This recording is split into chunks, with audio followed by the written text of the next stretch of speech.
Возвращаемся к новостям. В армию на денек позволила окунуться всероссийская акция, которая прошла на территории воинской части 64-670 в сельском поселении Троицкое. Молодежь таким образом приобщают к воспитанию чувства патриотизма и демонстрируют значимость российской армии в целом. Навыки владения оружием и азы солдатского быта прилагаются. Микаил Тангиев расскажет.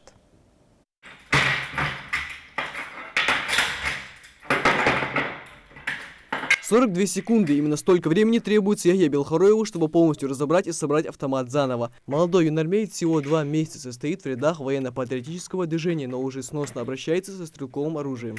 Меня научил мой преподаватель, он очень хорошо разбирает автомат. Самое главное — это соблюдать правильность разборки и сборки автомата.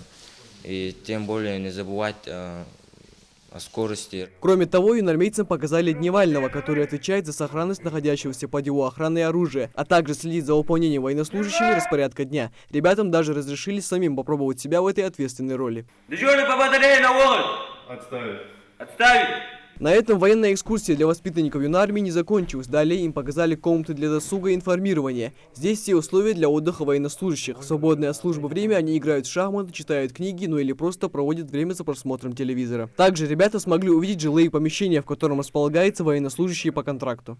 Здесь у нас имеются кровати для отдыха личного состава, также имеются здесь стулья и телевизор, для того, чтобы личный состав мог, соответственно, комфортно провести время, отдохнуть.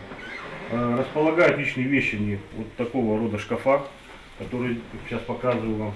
Соответственно, здесь хранятся их личные вещи. Пришел черед не менее интересной и познавательной части сегодняшней акции. Солдаты специально подготовили для юнормейцев настоящую военную экипировку, которая оказалась довольно увесистой.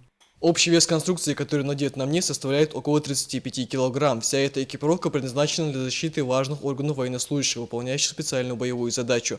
Она состоит из шлем-каски кевларовой, а также бронежилета с разгрузкой, на котором есть карман для содержания магазинов под стрелковое оружие. Также обязательно наличие вещевого мешка, на котором крепится средства радиационной, химической и биологической защиты. Магомед Гандалоев признается, только надев военное снаряжение, можно понять, каково быть военнослужащим. Надо ценить военных, которые носят эту форму.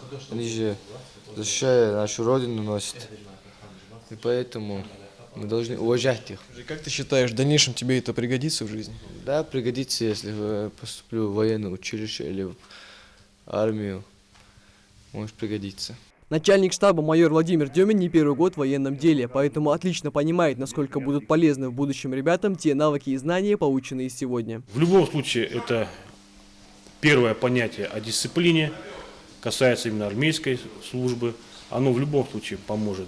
Даже если кто-то из них не свяжет жизнь свою с армией, но в любом случае оно поможет ему, покажет основные принципы нашей службы, которые, опять же повторюсь, позволят ему понять, где и как, в каких условиях он будет проходить службу.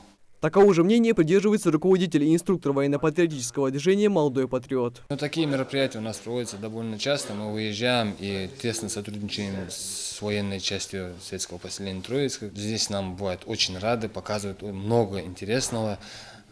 Ребята получают много знаний именно по военной подготовке. В свою очередь, воспитанники юнармии поздравили солдат воинской части с наступающим Днем защитника Отечества и подарили открытки. Микаил Тангиев, Рахман Цуров, Новости 24.